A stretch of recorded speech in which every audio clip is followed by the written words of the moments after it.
Anyways, we're going to get things rolling. Want to introduce Terry Stader, KA8SCP, whose call I can never remember for some reason, even when I'm talking to him on D-Star. He's going to tell us all about D-Star and hotspots and all sorts of stuff. So I opened up sharing, Terry, so you can share, do your presentation and give a talk, and everybody else, if you can mute yourselves, that would be great. And the floor is yours, Terry. All right. Can you guys see that? Yes. All right. Science, isn't it wonderful? This technology stuff is just awesome. All right. Yes, I'm Terry Stader. I'm out here in Westford, Massachusetts, not to be confused with Westfield or Weston or any of those places, up near Lowell, Groton, Littleton, near the intersection of 495 and Route 2. And I can look out my back door here into the backyard, and I see the Haystack Observatory up there, So I'm right here between by the MIT and that 440 megahertz beast that's up there. So anyways, I'm like I said, my call sign is Kilowatt Alpha 8. My mentor said serious code practice, SCP was what my was. I never did get to extra because I couldn't do the code. Now I don't have to worry about it, but whatever. So I'm a foreigner. I've only been out here since 1983, so I'm still kind of new to the area. I am a retired Navy senior chief, petty officer. I worked in electronics as electronics technician. Vietnam guy, 2 tours of Vietnam on ships. And it wasn't, like I said, an ET. I worked on long range air search radars. The Navy, I stayed in for 27 years, so I tried and see if I liked it. Turned out okay, and retired from them in 1999. I actually retired off the USS Constitution, which was a great event. Brought a lot of family out for that, and a lot of them got flags flown off the Constitution. Fun. But anyways, I've been doing D-Star since, I don't know, 2010, I guess. And I do like I do with a lot of our things, and some of us do in our hobby, is I got fully invested in it, figured the best way to learn with D-Star is to put up a repeater. So I put up a repeater and in 2011, and we just had a ball with it. And then since then, I was an IT guy when I got out of the Navy, and actually the Navy trained me in IT, and I got interested in the infrastructure, and I do a lot of the infrastructure around, but I really have enjoyed D-Star lots of different ways, and thought Larry and I've talked about it. I've done the Big E and brought D-Star with me out there.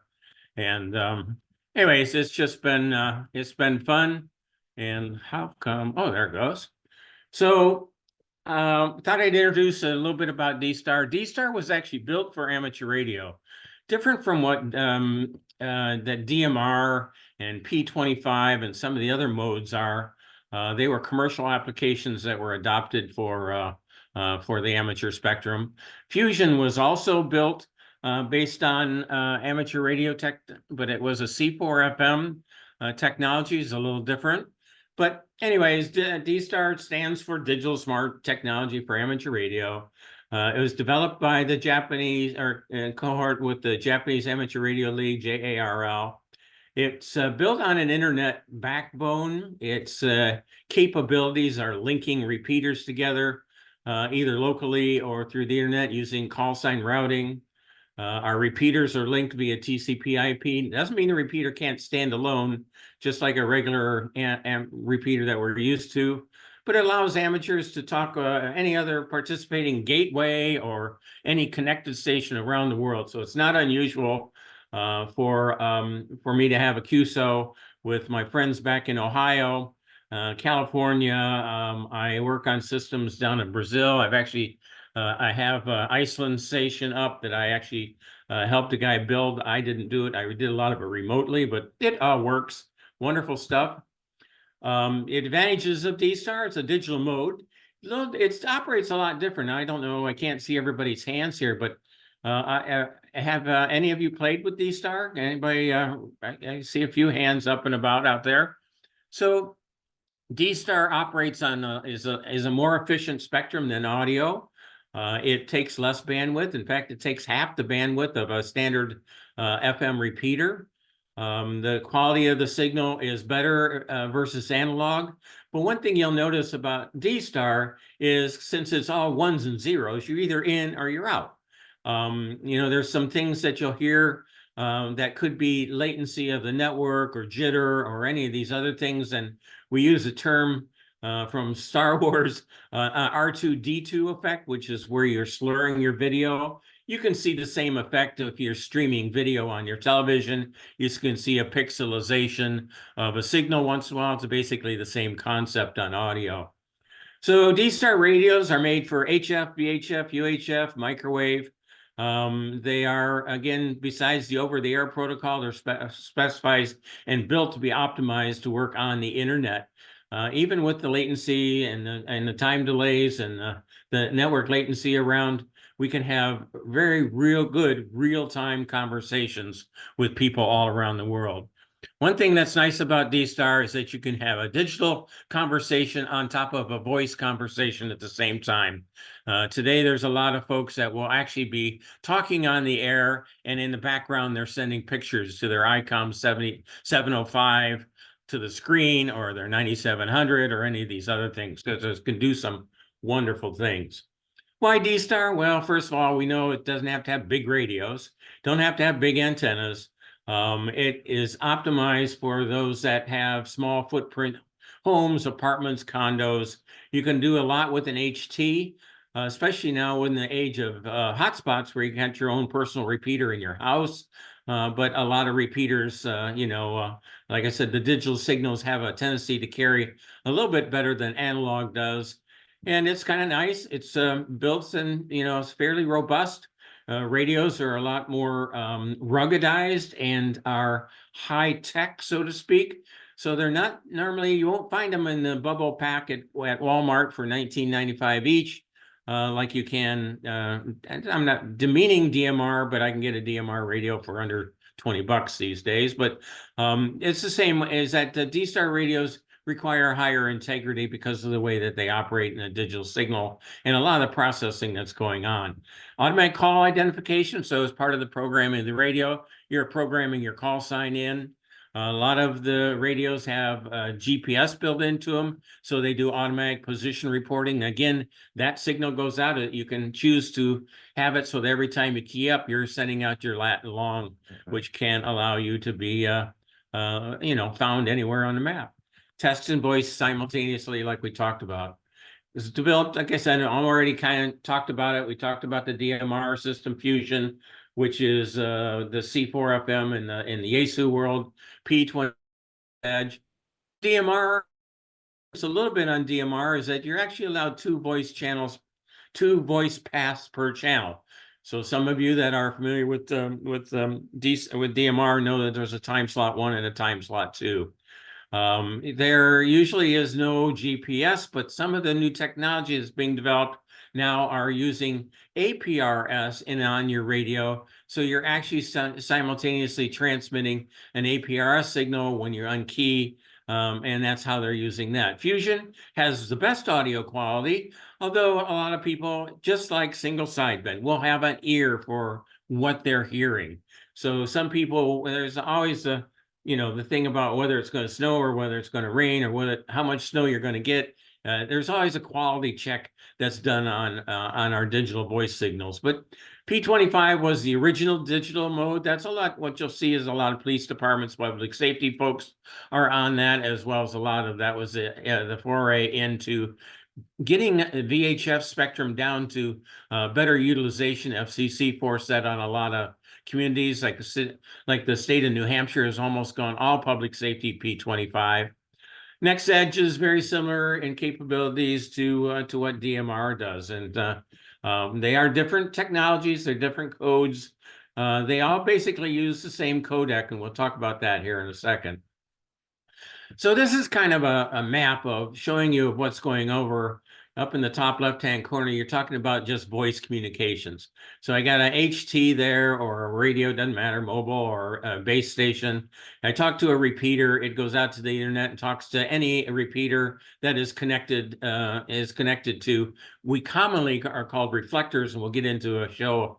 I'll get a little bit more definition on that here shortly. And then you can also text. You can sit there and use a keyboard, or basically, or a keyboard in from your microphone or whatever, and or even hook a computer up to your radio and do text messaging. You might see this in EOCs and MCOM, where text messages are being sent. Just very similar to like what WinLink can do and a number of our things. And Division 3, again, we talked to the application 3, we had talked about the GPS tracking, which is great. That means that you can send a vehicle out to do an assessment, for example, in a MCOM situation, RACES, or going out with the National Weather Service and doing spotting. You can actually turn on your GPS, and they know where you're at precisely when you're looking at damage to an area. And then again, repeater, D and C are just typicals. We don't see too much of the DD mode anymore, but back then there was a 1200 megahertz radio that we could actually send high-speed images and high-quality images over the internet using an ID1 and basically in a camera mode. So that's what repeater D and E applications were all about. HF transceivers, I talked a little bit about some of them that are out there. VHF and HF transceivers out there for your local coverage. They also have DVAPs, which are digital voice access points, DV dongles, DV4 minis, hotspots, are the Raspberry Pi based. I'm showing some examples here. The little Raspberry Pis 3s and 4s and 5s. And hey, have daughter boards that sit on top of them with antennas.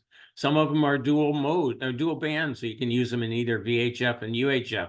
Some of them actually have it in duplex operation, so you can use a split frequency. You can have a frequency on VHF and receive on UHF, for example. But just some of the combinations over there that you can see, and just kind of samples. They all have their unique features. I have several here that I'm always testing around the shack here, and I try and build up as my wife says, I got these bugs everywhere on my shack, little radios and little hotspots everywhere, and they all blinking lights here. But great, you can actually use, and I do this quite often, is that you can use your own Wi-Fi service. So that means while I'm traveling in my car, I can either hook up my hotspot to the Wi-Fi that's embedded in the car if you have it activated, or use it on your smartphone if you have a hotspot enabled on it. And it works just fine. It carries very good. And it actually handles the cellular switch off as you move from one cell site to another site when you're on the road.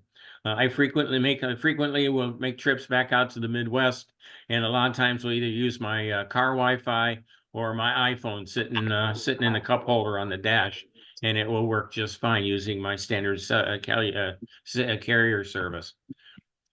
So here's kind of here's the different ways of accessing through D-Star. Is that, as you can see over here where it says a normal RF user in the far left-hand corner, that RF user is talking to a repeater, which is a band module up at the repeater site.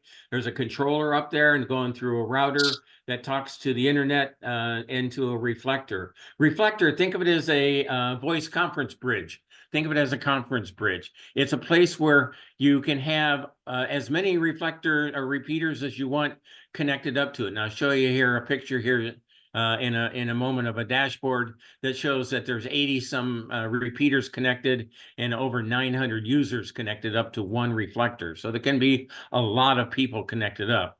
So those are your normal RF users. They can choose to have a conversation just with a local QSO if the repeater's not connected up to a reflector, just like what we have our standard non-connected or non-IRLP or non-echo link kind of a repeater.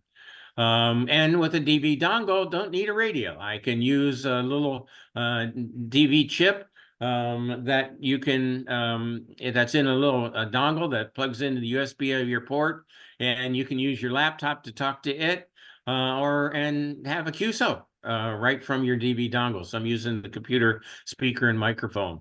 And there's also the DVAP user, which was the first of the small in-home repeaters. It was an RF receiver transceiver that allowed you to use your HT connected up to your laptop that then connected the network and allowed you to use your HT locally without doing it. Then there's came around applications like Peanut. It's actually called the Peanut. And there I'm using I don't have to even buy a DV chip of any sort. I can just use my computer, hook it up to the network, you register in the network, and I can use my computer without a device at all and talk on D-Star. Now it has a limited set of reflectors and destinations. You can't talk to everywhere, but you can talk to a lot of places. You got to go register your call sign. And then, like I said, up there, I'm seeing, oh, there we go. Let me move you guys over here a little bit. Then I got Zoom spots and a couple hotspot that you can see that are over here. These are just different hotspots. It's a Pi 0 on one very small footprint if you want, or you can use something a little bit bigger like an open spot. This is an old slide, so it has open spot 2. There was an open spot 1, 2, 3, and now 4, and a 4 Pro that's out there. And we'll talk a little bit about the 4 Pro here in a few minutes. So how do you know where people are? Well, what we have for the local repeaters, for ICOM-based repeaters, again, ICOM was in the forefront of this, and they made the software. They had software that was made for them. It was unique. It's a closed source system. Although there are a lot of add-ons that are being put on D-Star today. But this is a typical dashboard. This happens to be the dashboard of the WB1 GOF repeater. Oh, I didn't do it. Larry could have showed your call sign on it here. I didn't grab that snapshot, but Larry was on it using the other day, and he was talking through Reflector 50 Charlie to us. So what you see up at the top, there says the connected reflectors. And here we're showing it's connected that the B module, which is the UHF side. This happens to be a dual stack. It has both VHF and UHF. And it has a VHF side, which is connected to Reflector 38 Delta. I have it connected to Reflector 38 Delta because it does a lot of things here. And I'll talk a little bit about here where we get into multi-mode, multi-protocol. 38 Delta is connected to DMR Fusion and P25 and a number of other things. So this means my D-Star users locally can talk to DMR users connected on other networks. So down at the last herd, you'll see a list of signals. Those that are highlighted in orange or red or whatever, that means that the repeater received GPS information on them. So if you click on that call sign, it'll bring up the APR SFI location and show where that person was when they were there. So we control those radios by sending it a command. It's not a DTMF command, it's an embedded command in a digital signal. We can send it an I, which says, lets the repeater come back and tell you where it's connected to, a U to unlink. And you got to do an unlink before you relink it. So if I wanted to unlink 50 Charlie, I would send a U command, and then I could go over and program in REF 069CL or BL and connect up to the Reflector 69, which is a common Connecticut users group reflector. So there are lots of different things that you can do. You can see call signs. So that's the last third that you can see on the repeater. This happens to be a little bit different of a dashboard. I didn't show all the dashboard, but this is the one AA1HD, which is down in Connecticut. And it will show you its repeater operation. And it has its connections. And it shows it's also a two frequency operation. So it's on VHF and UHF. And you can see its position information there, and it's operational. If I was to scroll up on the screen, you could see the last herd commands and everything else. But I just thought I'd show you what one of the other reflectors look like. Then here's a reflector. This happens to be Reflector 50 Charlie, which is the one that we use here in Eastern Mass, Southern New Hampshire a lot. And you can look at the top up there and see all the connected repeaters. So K1HRO, the store up in Salem, K1MRA, which is a MMRA machine, W1DSR. The MRA is a W1MRA machine. K1MRA is in Brookline, Massachusetts. W1MRA is out in Marlboro. WB1 GOF is listed there. And then you can go down and look at the remote users. The remote users box there shows all the people that are connected up with hotspots and DV dongles and everything else. So those are all the ones that I said that are connected up that use that may use a non-repeater to get access to. And again, over on the far right there in the last herd, you can look and see where the commands are. And W1TG, you look over there, transmitted on the E reflector, and E is an echo. That's like a self-test. You can connect up to 50E, and anything that you say, the repeater will read back to you in your voice, real time. In other words, it's a store and forward. It'll record your voice and then play it back to you and let you know what you sound like, so you get an idea of what your audio quality sounds like and everything else. Here's another place that you can look. You go to dstarusers.org, and a lot of times you'll see, I'll try and I'll send this off to Larry here, but in a PDF form down the road here, but in the lower left-hand corner, you see dstarusers.org. So this is a complete listing of everybody that is being heard on the network at this time. So you'll see that scrolling by pretty quickly. So if you go up there and look at the list, you'll see that there's a list of where the sources are. So if you're have a D-Star radio and you say, oh, I want to talk to somebody, I don't know, let's say Puerto Rico, okay? So you can go over there and look for a Puerto Rican call sign and look over in the column over there and say, oh, he was over on reflector 12, for example. Now, and you go over and you can bring up reflector 12 on your hotspot, or go to your repeater, unlink it, reflector 12, and you can have a conversations with whoever you want on that reflector. So that's a real time. You can actually go through and sort on that particular location. So if I go up to the reporting node and use either the up arrow on the left or the down arrow on the left, I can go through and sort, and you'll see it over on the right. I sorted by call sign in one column that's underneath of the reporting node. And over on the right, you'll see I sorted by a reflector. So you can go and see how many people are talking on reflector 30 Charlie. Reflector 30 Charlie is a real popular reflector, and it is, yeah. Once you connect up to it, it's hard to get a time slot to disconnect it if you're connected up to a repeater. I'll just tell you that. But there's a lot of things that you can hear and do with the reporting nodes at dstarusers.org. Here's another one. This one is another live one. This is an IRC DDB network. IRC DDB was implemented because there was a lot of times in the call routing field that the call signs are not being tracked fast enough as people were switching around from one node to another. So they kind of came up with, it later became improved, but the IRC DDB network came alive. And this is another location that you could go and take a look. So on this one, if you look down towards the bottom there at 1804.43, you will see there was a conversation on the AA1HD repeater, and it shows it was connected up to 69 Charlie. But then you look in the call sign field, that was there's a series of asterisks there. The reason is because this technology was built, and they were very much in the sector, is that she activated your call sign to be seen on the network, they were masking it. So what you see here is a masked user using AA1HD. So that's why you will see you'll see the call signs there. So, or the call signs in asterisk. And it does indicate the blue field there. It says you don't see your call sign here, click on this link and it'll show you how to activate it. And here's another one. This is using the D+ side, which is D+ is an add-on that got put into D-Star that allowed the reflectors to become usable, as well as call sign routing, which is another whiz-bang thing. That means that you can actually find anybody's call sign, and you can always try and transmit to a private conversation. Well, actually, it won't be private on the RF side, but you can have a QSO going on with somebody and find them anywhere in the world. It will always find them on their last location site. So D+ is another way of looking at where some of the activity is. So again, there's several resources. You can see Reflector 1, and you can just see a number of places and the call signs of where they are and everything else.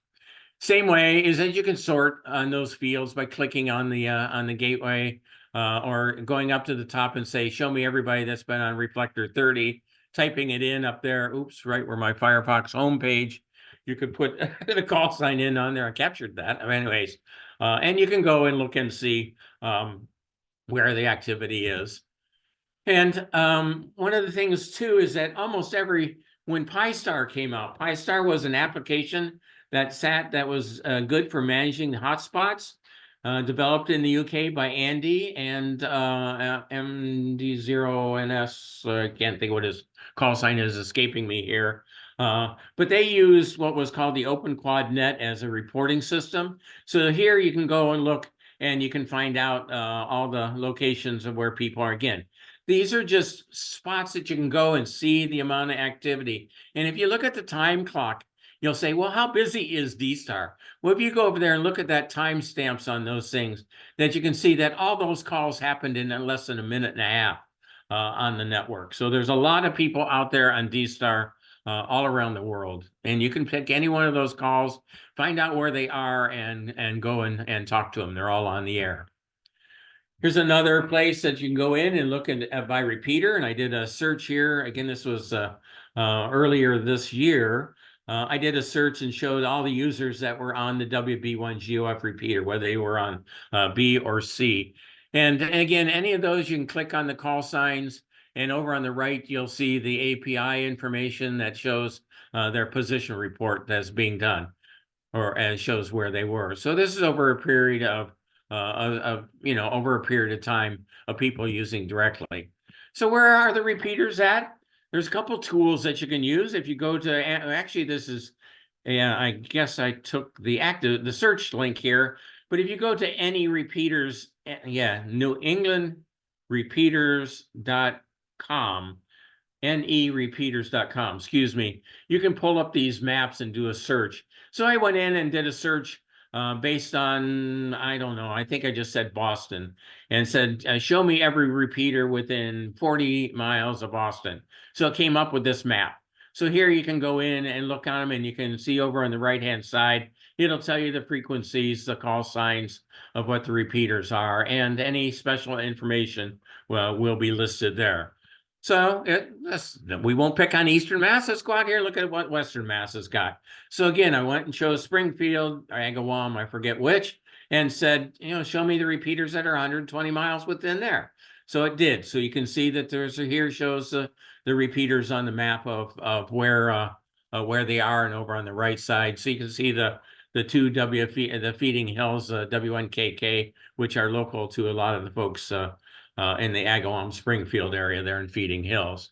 But I've had really good luck on I-90 as I was driving back and forth between Westford and Springfield for the Big E. I was able to bring up quite a few of the repeaters along the on the pike. So it works very well. It's a nice little tool to have.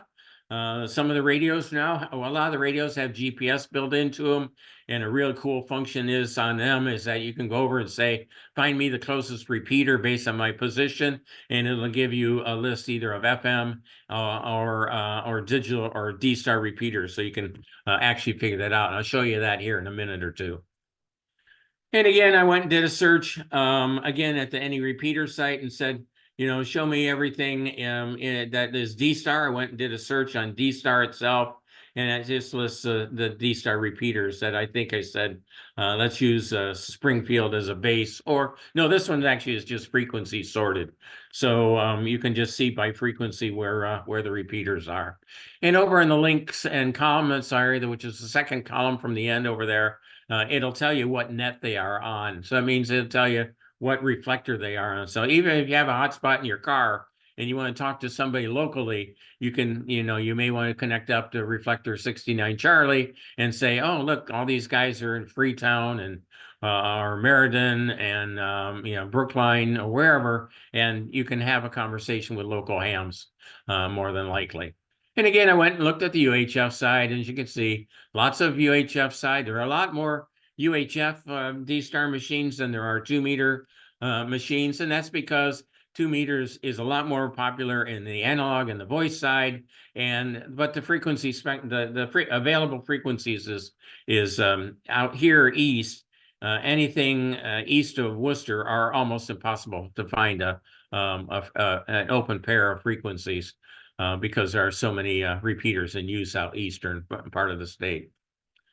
And again, more locations, and I'll just kind of go through and say you can do a sort by range and everything else. Lots of different kinds of tools, and I'm gonna jump in. I hope I'm not talking too fast. There's a lot of information here because Larry kept on shooting me questions. You could talk about this. Will you talk about this? Can you talk about this? Guys want to know about this. That's fine. So I tried to be inclusive. But I'm not going to boil the ocean here, but I am going to focus a lot of set on the D-Star world. So reflectors, as I talked about before, think of them as conference bridges. They're just places where people can congregate at. And of course, you're going to find out that because the AA4RC, the original creator of the D plus reflectors, it's a closed source reflector. So only Robin is installing them, and he had a job for a while. I think he is still working part-time, so it's hard to get his time. And there are only 100 reflectors allowed in that particular group because the rest of the world said, oh, well, we aren't happy about D+, we want to have open source. Big thing, I understand that. And we're all creative that we went out and created X reflectors, which are called dextrous. Then they created XLX reflectors. And now there's M17 reflectors. Now there's also UDN reflectors. So there are lots of different development going on. And again, they're non-standard numbering, although in the XLX world, the original creator, Luke, created a database where you can actually go on and every reflector can get listed, so you can go in and find a list of all the reflectors. So these reflectors, the REF reflectors, the REF 001 through 099 are all D+. So that's a protocol that is used. That's one mode. XRF and DCS are different modes. XLX uses the DCS. Back in the world of REF world, it required you to have a U.S. Trust registered call sign. So it's not good enough to have a license. You actually had to be able to control the activities on the repeaters locally or reflector changes. You have to be registered. So we'll talk about that and how to register here shortly. So once you're registered one location, one time, it's just like DMR registration. For those that are familiar with DMR, you had to go register your call sign with DMR. Why? Because you were given a number. Remember I told you that DMR was not built for the amateur radio world? They didn't know what the call sign even meant. They didn't know how to spell call sign. So what they did is you got a 7-digit number, and that 7-digit number got created, and then there was your call sign was associated with it. So you could have as many of these 7-digit numbers. It used to be called CCS-7. You could even go out and Google that, and it'll tell you the implementation of how that numbering system came about. But again, that's not an unlimited number, and so there are numbers out there, and that number is what your call sign is in the DMR world. So it actually, you got to go through and register for DMR. You got to go through and register for D-Star. Do them both. I recommend if you do one, do them both.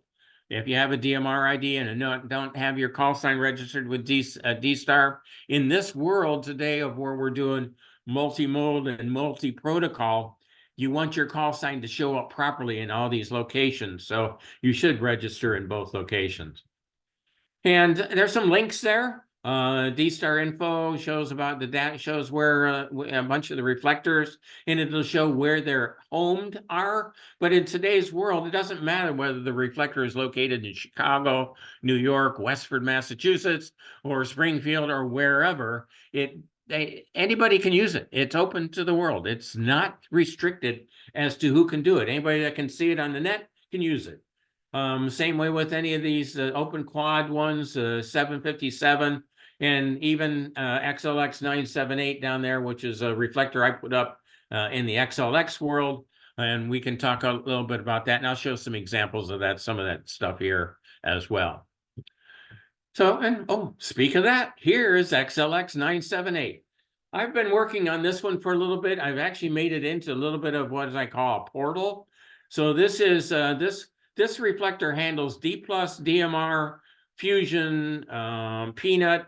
It does everything. And if you look over on the left, that's the last heard list from, it looks like that might have been earlier today. I actually grabbed a fresh screenshot.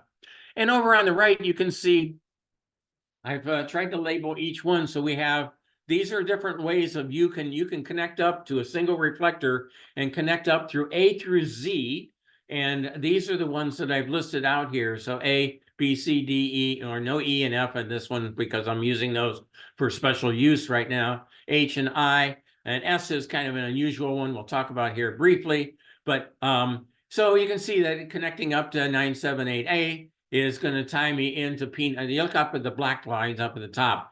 It's going to talk into Peanut XLX 978, which again is a tool that Android and PC users can use without a radio at all. If you go to look up Google PA7 LIM and look up the Peanut, you can find the app, register, and you can get on D-Star today without having a D-Star radio. Anyways, so that connection's connected up to an XRF, an XLX reflector, and it's connected up to a Brandmeister Talk Group 302050. And on that net, as the CAN net on Friday nights, is the Ohio Rag Chew net, the Ohio-wide D-Star net, and a number of other things. I just listed a couple of them. There's more at different locations you can look up. I helped build the infrastructure up in Maine, so I have a familiarity with the Maine side and the EMA sides up there. So we did reflector 39 Charlie. I built that for the Maine side, so that's the main reflector. 351 is 50 Charlie. We use some cross modes, and just kind of give you an idea that you can read it all, and I'm not going to go through each one of them, other than I will tell you that if you look at that G, it's the gathering spot, and it's another DMR bridge. So you can see that there's 3 DMR bridges here. I do show, because the Ref 69's Charlie folks only want D-Star on their network, it says D-Star only. So we prohibit DMR, Fusion, or anybody else. We don't want any cross-moding on that. And you can just see, this is kind of a portal, free to anybody to use. And it's just one of these reflectors, like I said, a big conference bridge tied into wherever. I mentioned how you can go and see a list of all the D-Star reflectors. And if you look down through that list, you'll see over on the left, it'll tell you what reflector B and C, or 1B, 1C, and everything else. And you'll just go through it and take a look at it. And again, you can see where they're located at. In some cases, it'll tell you that they're Australia or US based or England or whatever. And you can take a look.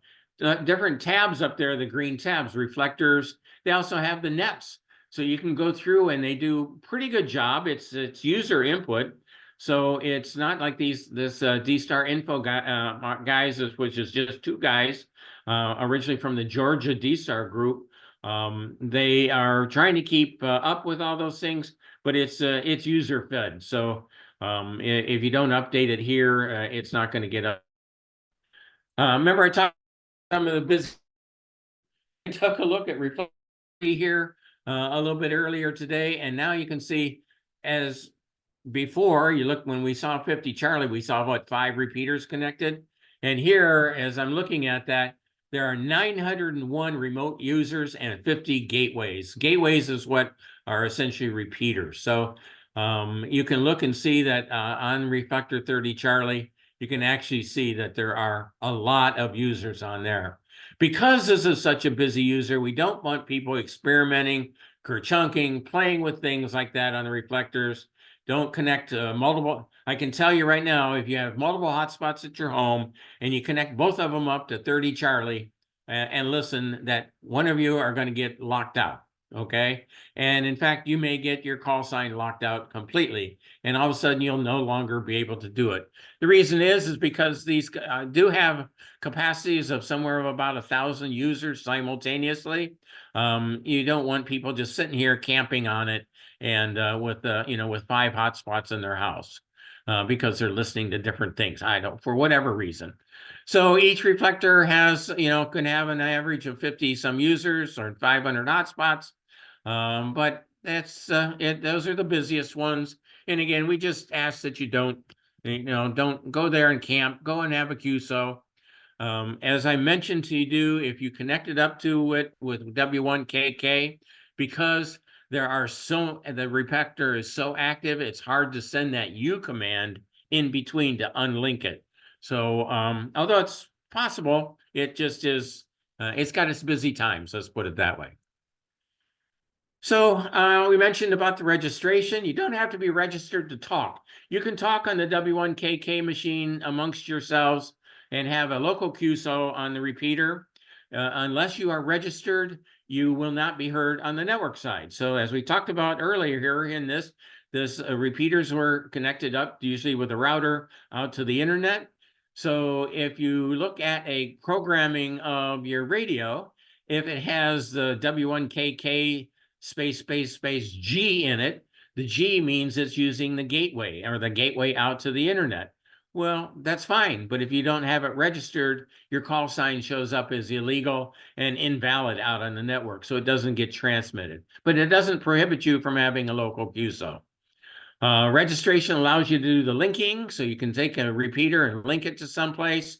You can access the D-Star network we just talked about with a hotspot.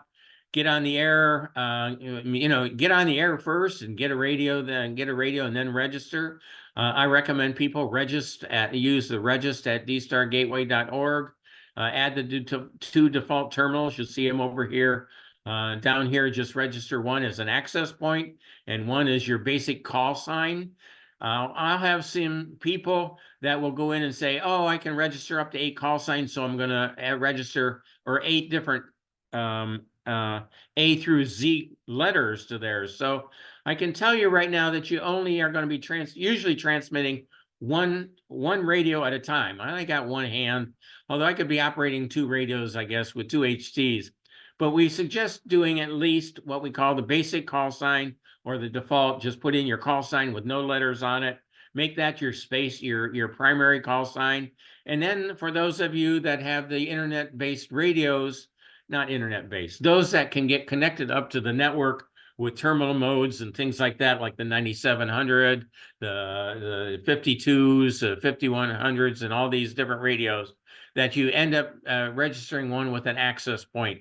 So that allows you to use your computer with Bluetooth, talk through your radio, and send digital messaging, or actually do control your radio right from the computer itself, including the speaker and microphone. Really nice tools. Those of you that have 9700s, I'm envious of you, but I live in a condo, so I can't have a big antenna for HF. It's just whatever.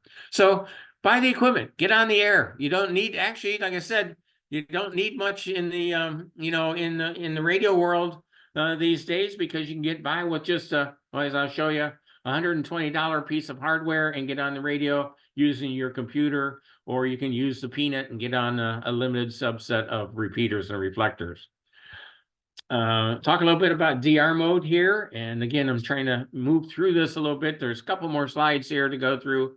DR mode is a function that's used in both the Kenwood and ICOM handheld radios, or radios for D-Star. It's the best thing since sliced bread, and find a good acronym for that. And it's really kind of cool. The DR mode has got a built-in subset of repeaters that you can change on the fly. These radios have SD cards in them. You can change what's stored in your memory, put them in your laptop, create a new SD card load, and load it in your radio so you can keep it updated. The DR mode allows you to do quick things. It allows you to connect up and just use a set of keys and pre-programmed radios. It's got the position information already stored in it. So it uses the near repeater function, just cool. It says, okay, the GPS is working. My little GPS icon says I'm locked on a thing here. I can always find the local repeaters. So you get over there, the DR mode's right there in the middle, right above the word D-star on the circular button or the rectangular button in the middle. Press the DR mode to put it in the DR mode. Go to the from sec and either use the thumb wheel on the top of the radio and select the repeater, or I'll show you here in a second. You go in, select the repeater, or you can go down, press the button on the to field and just say, okay, find me the nearest repeater. Click on the nearest repeater, and again, based on your position information, it will remember the last place you were. So if it hasn't locked on a GPS position, it'll tell you, I haven't got a current fix on you, but here are the lists from the last place you were at.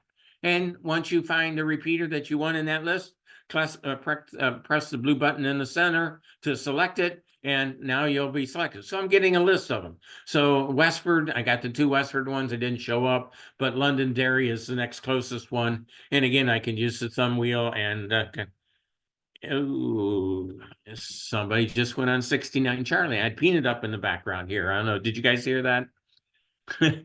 Anyways, there is let me just back out of that here for a second so it doesn't interrupt us here. Sorry, I just had to turn the background radio off here. Okay, all right. So select the repeater and move on. And then you can go up to the to field. So let's just say if you use the up button and go to the to field, you can then press on the blue button and you can say connect up to a reflector. Or you can have a local QSO where it means you're only talking locally and not using the gateway. And it'll show you your TX history, your receive history. You heard somebody on the radio, but you didn't catch their call sign. You can scroll down to the RX history and say, oh, here were the last things that this radio heard. And you can find out who you might have talked to. Okay. Did I press that button? Okay. So, and to use reflector, I can click on it. I can use the existing connection that the repeater's already connected to, or the hotspot's already connected to if you're using a hotspot instead of a repeater. You can link to a reflector, unlink. You can do an echo test, which is puts that E in there. You can do the repeater information, puts the I in there, and you click on it, and it will tell you what the frequency, or not the frequency, but it'll tell you what repeater you're connected to and what its connection is, if it's connected up to a reflector. Lots of really information, pretty cool, this stuff. And this is an ID51. This is 2 generations back now. I've had that radio for a long time. At least this one isn't showing all the scratches in the screen. But anyways, been around for a while. Unlink, as I mentioned before, you got to unlink before you can relink. The repeater will come back and say it's already linked, and it'll come back in a voice. If they're using Monlink, it'll come back and tell you that it's already linked and you got to unlink first. So once a link is command, then you can get on and go back to the CQ or to use the reflector mode. Once you connect it up to the new reflector, once you've done the U to unlink and then the command to link it to a new reflector, then you got to go back and select to go back to use the reflector. How you will know that you did not do that is the repeater will repeat back to you and says it's already linked. As you try and send it the command to link again, it will tell you that over and over again. So just make sure that you go back in and go back to use the reflector mode on the screen. Hotspots, couple different flavors. The Pi-Star development kind of stopped. Andy is doing basic now, just maintenance mode stuff on it. But the new version is called WPSD. Which is the link is up there on the right side of the darker screen. It is a Pi-Star wannabe. It's using basically a lot of the same underlying code that the Pi-Star folks use. And it works in almost all applications of Raspberry Pis and any of the hotspots that you got today. My recommendation is you wipe your SD card completely clean and start over again and reprogram, because you're probably going to have learned things since the last time you used your Pi-Star radio. and reprogram it, and it will come up, and it has basically the same kinds of screens again as what the Pi-Star does. But it's just a newer version, and there's active, it's open source, and there's a lot of new activity going on with that. And it's just a really kind of a cool application now that resides. And it actually will work with repeaters. We're starting to see a lot of repeaters are using this as their dashboard as well, instead of getting away from some of the ICOM variations, which were closed source. And I talked a bit about Peanut. Peanut is over here in the upper hand side, or excuse me. Yeah, that's Peanut in the upper left-hand side. And you can see here I was connected up to reflector 69 Charlie at the time. And you'll see over in the right, the last heard tells me who was talking and what call signs they were listed there. All I had to do was press the space bar, use the built-in speaker and microphone, and I could be talking. Up at the top up there, it says category and room. If you hit the room and do a drop down, it'll list all the locations you can go to. You can choose to go to different countries. I actually chose all here in this case, but you can go and select just the USA ones, and it'll tell you where they are. And well, it'll tell you what ones are available. Again, Peanut has a limited subset. It doesn't list every reflector and every module and every reflector. It's a volunteer operation, so you register with David PA7LM, and you got to have a set of transcoders and develop ancillary hardware for it to be able to support that. I have an Ambi chip that does three connections at one time, so it's an operation. And actually, it's here on my basement operating off of FiOS. And it plays very well with the servers and over in Europe. Anyways, and over in the lower right-hand corner is Blue DV. What I do there is it actually ties to I don't know if you can see here. It's a little dongle. If you see it on my picture here, plugs in as a USB port and allows me to talk. It's got an Ambi chip already in it, inside it. It says Ambi 3003, which is, no, excuse me, this is a 3000 even. And DVCI happens to be headquartered here in Westford. I don't get a discount. I had to go buy it. It cost me $120. I think it was $95 in euros, which equates to about $120. But anyways, you can buy it.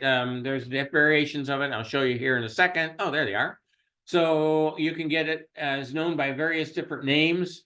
The DV Mega, which is the DV630, which is what I had in my hand. There's a Zoom Spot version, Northwest Digital, and again, I showed you up there in the upper right-hand corner. Its costs are anywhere from $120 to $180. And that is all in one. So that does P25, it does Fusion, it does DMR, it does NextEdge, NextDen, IRAS, D-Star. It does all the modes because it's a single chip, and it's essentially a radio in a USB card. The only thing that they're saying is all the audio and audio processing is done by your laptop. Okay, so it's pretty slick, works neat. I like them. They're portable. Now I just take it in my computer bag rather than have a handheld radio, which I still take with me. I don't let me fool you. I'm a geek. I carry a whole bag full of radios here with me. Just radios, and my wife gets complaints, but that's what they're there for. So radios. Anyways, OpenSpot 4 is a fairly new device. OpenSpot 4 Pro is out there. It's been on sale for just over $300 in some cases. But I will tell you, this is a slick device. There is an application you can put on your phone, whether it be an iPhone or a Google phone or a Droid phone or whatever, that you don't need a radio. You can talk through this device.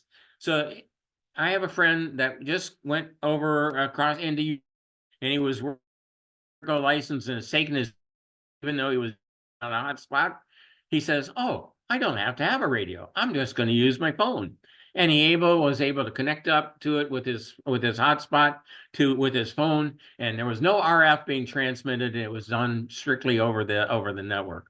But this this is cool because if you have a DMR radio, this inbuilt into it is the ability to take your DMR radio and talk to Fusion or D-Star. You can do that with this radio. So it completely supports. It's one of the best sounding conversions I've heard. It's got a very unique operating system in it. It's very fast. It lights up almost instantly inside my truck. It connects up to my iPhone, which always seems to be an issue with some of my other hotspots. It supports callback audio. It can record it on an interface. You can actually listen to a conversation and you can record it and it'll stream it to your laptop. It is, since sliced bread, I guess, it is just a really cool device. I have one. I use it periodically. I haven't, I've used it a lot, but I still find myself testing with people that don't have it. So I use a lot of other different hotspots, but it's pretty cool. So it does, like I said, does DMR, Brandmeister, DMR Plus, all the different networks, any DCN, and you can talk to it, D-Star, Fusion, all these modes, got APRS in it. Like I said, supports cross mode capabilities. Really, really, like I said, a really slick operation. Also fun lately is that, of course, the FCC recently allowed higher bandwidth digital stuff in the PAC-Tor world, but they opened up, there was a lot of folks that were using the existing spectrum and going through and saying, oh, well, why don't we try D-Star over HF? So that's actually become a very popular activity now that we're seeing that with some of these newer radios, in which the 9100, 7100, the 705s, you can get on D-Star on HF. And it's on the voice portion. It doesn't use any of the CW bands. You can monitor for activity. There's a log. You can log into this hf.dstarrelay.net and find others and what frequencies are, just like a spotter network. There's a D-Star network that is based on Reflector 30 Charlie. Why not use the busiest reflector in the world and have people go over there and take a listen? And there's a QRZ page that you can go to and find out more information about how that operates. Look back on your QST issues if you keep them. And we know that they're all available digitally now, right? Because we all get our magazines digitally. Look for FreeDV, which is another open source code that again uses your laptop and allows you to connect up with it that way as well. But again, another slick operation. But this is becoming real popular. We're starting to see a lot of HF D-Star on, especially with the 10-meter bands being so open the way that they have been lately. We've seen a lot of activity. All I can say is that, we started out with these digital repeaters that were all singular functions, DMRs, D-Star, Fusion, P25. So you had to have 9 different radios, one for each mode. And now there's all these multi-mode stuffs that are coming out, the MMDVMs, the Pi-Stars, and WPSDs, and open spot 4s, reflectors of these multi-modes. So there are so many ways to connect. So I will tell you that that you can not be afraid to enter this digital world. And I know there's a lot of naysayers saying it's closed source and some of this other stuff, and it's all open source. But I can tell you, I really enjoyed listening and watching Star Wars. And when I look at all the proprietary things that were with the Star Wars movie about how it was so guarded in things and thinking, I enjoyed watching Star Wars. I don't care whether it's open source or closed source. It's my entertainment. You choose your choice.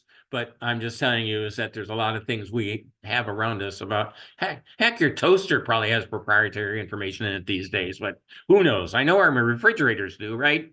Anyways, I built a network. I talked about it before, and I just showed you a real quick diagram here of the interconnectivity of what you can do with a lot of these things. All those orange boxes that you see are local here to Westford, but a lot of things, I'm using AWS in the cloud, and for all these servers and ways to connect for a lot of these things. Now, I actually have some friends in the digital world, so I actually have a lot of my reflectors are in shared data centers that I don't pay anything for.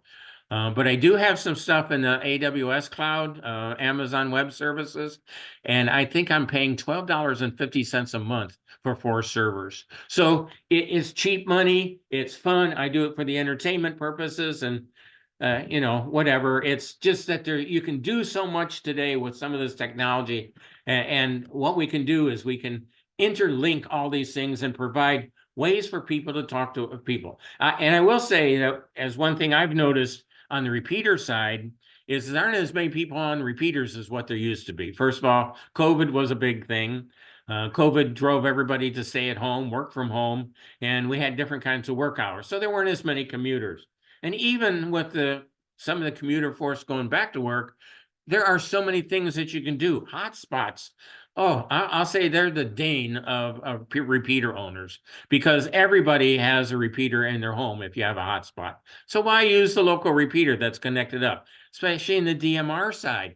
Why? Because your local repeater only had a select group of connections that were good that you could use. Now, granted, they worked for maybe 99% of the time. You could talk Mass statewide or New Hampshire statewide or Connecticut statewide, and maybe that's where your friends were, and then it worked for you, and you don't care about any other talk group. But what about those that want to go out and experiment and find out who else they can talk to? Well, well, these hotspots allow you to do just that. It's so cool.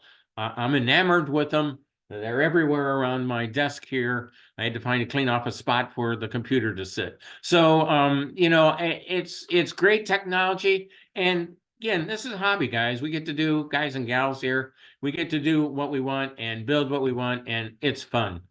I would like to point out is that one of my first forays into this of a D-Star was we built a Canadian network.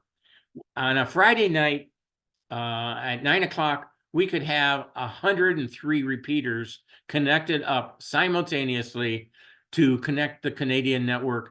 And they let us North American guys come in, or Northern United States guys come in and talk too. Now we're at the bottom of the list. So you got to go through all the VE1, 2, 3s, and 9s all the way out to the end before they'll come down and ask for us lackeys down here south. But it is a wonderful connection, and it always ties D-Star, DMR, Fusion users all together. And this was the first network that I was part of where we did the transcoding. And I learned a lot from this. And, you know, the way I jumped into it, like I said, just jump into it. You can't make mistakes. Oh, yeah, you can, but you can back out of them. You know, I kept my code and do whatever. Just cool stuff. Interesting things that you can talk to and lots of different connectivities. And that's me. A lot of the different things I do. I'm the NESMEC, so I'm on the Spectrum Coordinating Committee here in New England. I own 4 repeaters. I'm the owner of 4 repeaters, the only maintainer. Everybody else moved out of town that were my co-owners. So they left me with the bag here. My wife is just shaking in her shoes thinking, what am I going to do? I just told her to sell it. I have been past president of PART, which was the police amateur radio team of Westford. For those that you may have traveled, you may have used to see the signs on the highway that had a cruiser with electric light bolts or lightning bolts going out the top of the bubblegum machine on top, and it had WB1 GOF and a frequency 146.52. That was us. So for some like 20 some years, we had a 5.2 simplex people could call there and talk to either a dispatcher or one of our volunteers that manned the desk. Anyways, that's the club. I was president for 14 years of that club. I really enjoyed it. Some of the reflectors. And here's what my repeater site looks like. So here's 3 repeaters, D-Star, and 1 analog machine. And you can see that we kept it. We're at a commercial cellular site. AT&T is our site, so everything we have to do has to remain really clean. The doors close on both sides. You can't, once it's contained, it just says WB1G up on the outside. There's it doesn't look like a cobweb and spider web or tentacles hanging out all over the place.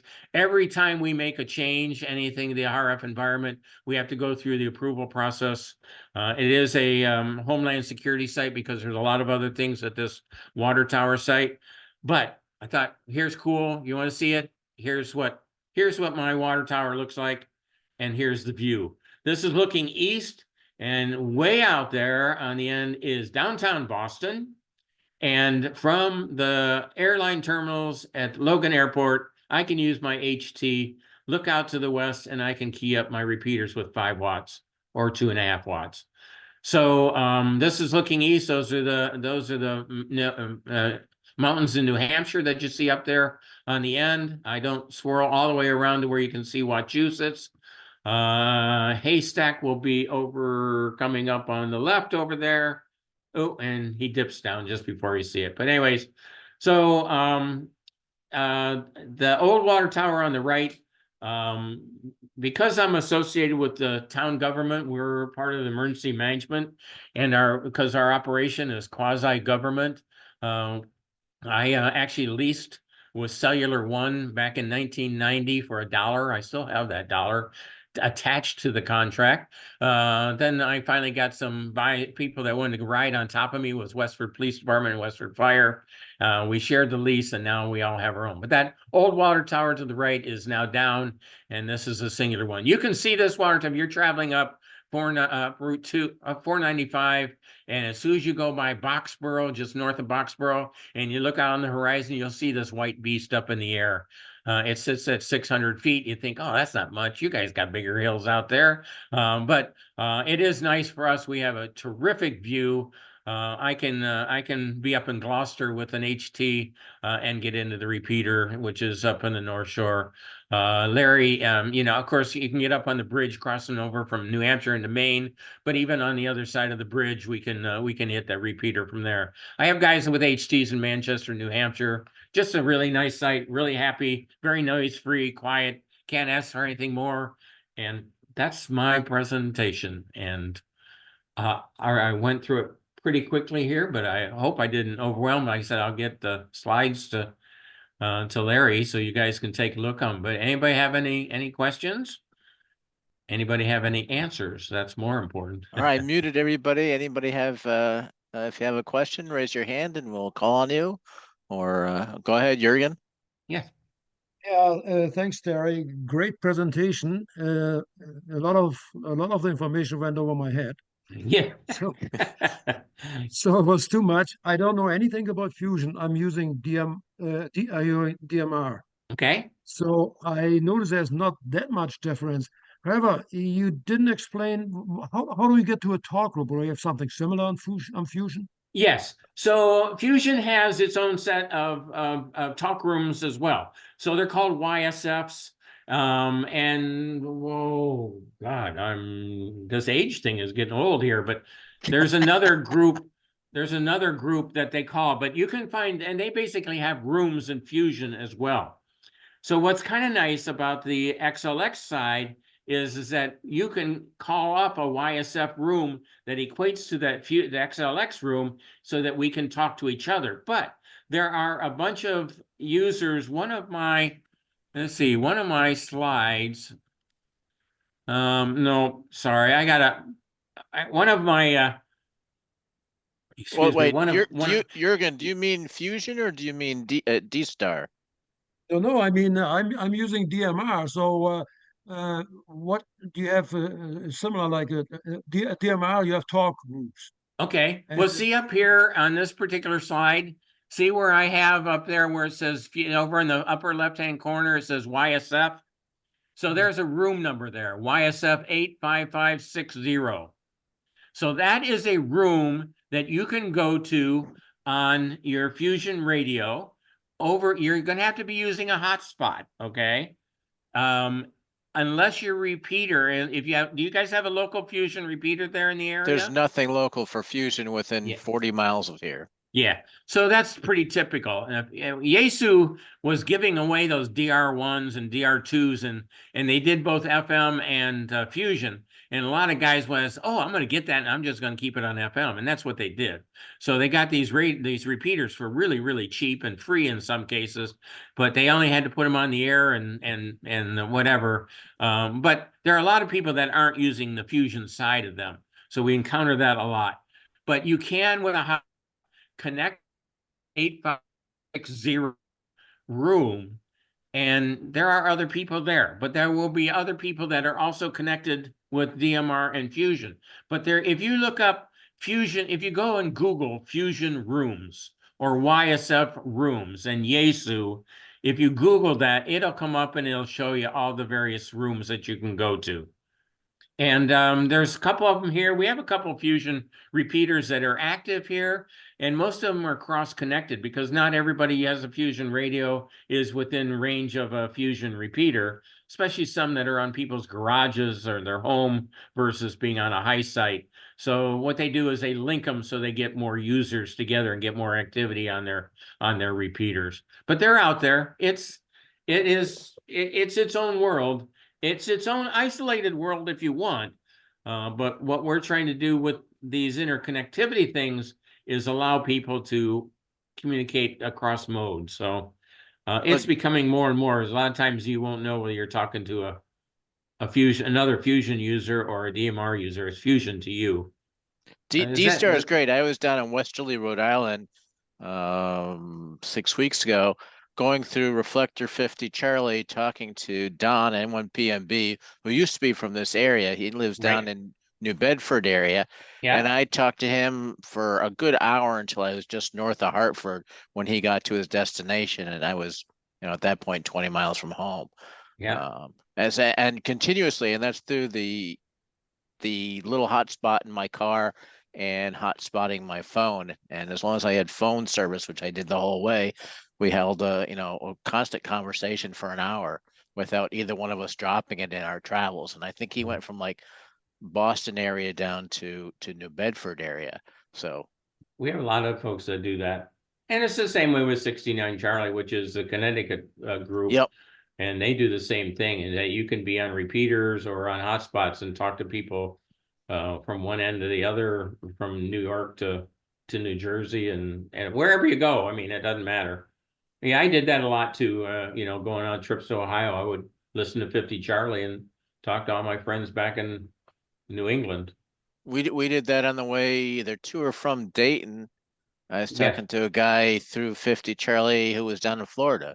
Yep. And and we were in Ohio somewhere. Yeah, and we're in Ohio. Yep. It's I'll be great going to fun. Dayton this year. It's great fun. Anybody else have any questions? Anybody else? There's a lot of information. The PowerPoint slideshow.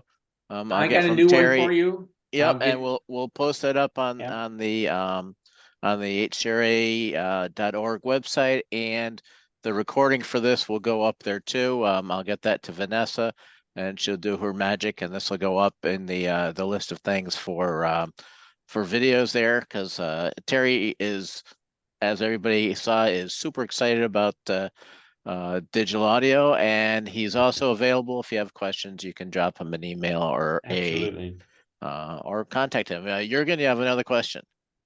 Yeah, I have another question. Terry, what's the difference between the OpenSpot 4 Pro and the OpenSpot 4? The OpenSpot 4 did all the transcoding, so it allows you to use those various different radios and be able to cross mode. The OpenSpot 4 did not. Oh, so that means means you need the Pro? Go ahead. So you need the Pro? If I need the Pro, if I want to use my Fusion radio to talk to a DMR person by just using the OpenSpot. Now, again, as I said here, is that because of the transcoding capabilities of a lot of these reflectors that are out there, you may be able to have somebody meet you on a transcoded reflector, and that problem will then also go away. They can be on DMR talking to you on your Fusion radio. Or vice versa. Or vice versa. Does that make sense? Yeah, I understand that. I'm mostly on, as I said, on DMR, talking to a talk group where also you can access that talk group with Fusion, C4 FM, or even Echolink, and it works very well. I was on there last night actually, and there was a guy from Hong Kong, a guy from Brazil, Germany, and then somebody from the state. Oh, and then another guy from Canada came in. Yeah. I have yet to do any kind of thing with Echolink. Our Echolink ties into my analog repeater here, and I'm going to do IRLP on it. But But I have not gone down that path. And Larry asked me and again about All-Star. All-Star provides some kind of a bridge because they have the modules to be able to do a lot of those things. I have not gone down that path yet. I have had an interest, and I've built an All-Star repeater here, and I think it's just collecting dust downstairs. So I haven't done anything with it. I have somebody that's locally that said, "Oh, I'll help you with it," but I've just been busy with stuff. So, but yeah, that's cool. Like I said, you know, if you want, shoot me that talk group that you're using, and I can go out and explore it and find out. I learn from what other people have done too, and I'm an experimenter. That's what I love about this hobby, and I might try and either replicate it or ask questions and see if it works for me. And if it does, then the next time I do this presentation, I can say, "Hey, look what we did," you know? Yeah, it's okay. I will go do ahead, that, Jürgen. Terry. Yeah, I will do that actually. They call it the Pegasus project over in Germany. Pegasus. And Yes, I have heard of Pegasus. I worked yeah, a lot okay. with the Germans. I worked a lot with Germans over there. DL5DI and Jan and Jorg and some of the others. And I have, yeah, I started out with those guys being my mentors. So they taught me a lot about this stuff, and I appreciate the wealth of information that they, you know, got me going down this wonderful trip. It's do I take the blue pill or do I take the red pill, right? Yeah. Yeah, Take both. it's D-Star. I find D-Star a lot of fun. I've got DMR too, but I rarely use it. But I mean, we were camping up in the Northern Kingdom of Vermont. I hotspotted my phone, you know, my hotspot in my car, connected to running 100 milliwatts on my ID52A HT, talking through 69 Charlie, which is the Connecticut D-Star group, run mostly by KB1AEV, Dana. Yeah, by Dana, yeah. And talking to Bill W5JAZ, who's from Enfield, like 4 miles from where I live, but he lives and works out down in Dallas. And we were talking for an hour and a half through that. And you know, it's great. It works out great. It's a lot of fun.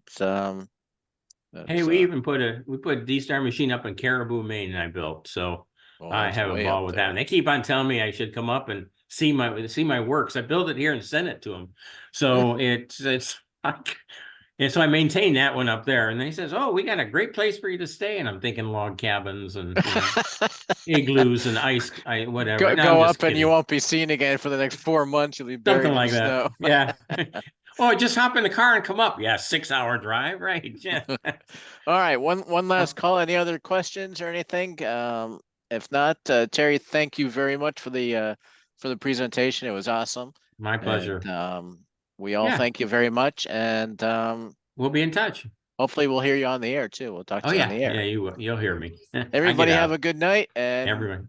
Thank you, Terry. All right, you're welcome. Good night, everybody. Yeah, good night. Good night, all.